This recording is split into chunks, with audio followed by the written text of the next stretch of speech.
The present protocol may serve as a new platform for the study and development of drug carriers to target disease sites within the human vascular system. The main advantage of our technique is that it allows the study of drug carriers accumulation inside human replicated 3D arterial model.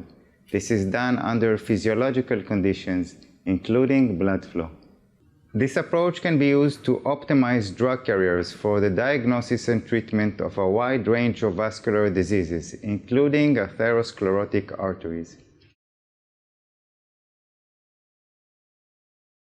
Begin by selecting images from patients or previously studied geometries of the human carotid artery bifurcation and using the images to create a computer-aided design model of the mold.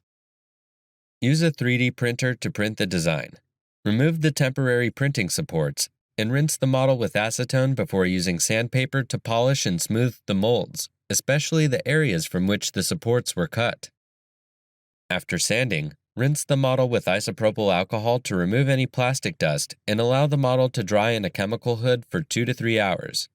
To facilitate easy dissolution of the plastic, spray the model with transparent lacquer 3 times, allowing the lacquer to air dry for 1 hour between applications.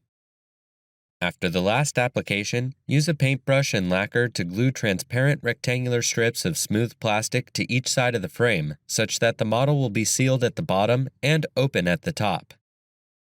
After drying, place the mold in a desiccator and slowly pour freshly prepared silicone rubber solution into the opening. Remove air bubbles until the mixture is clear and leave the mold inside the desiccator overnight. When the mixture is fully dry,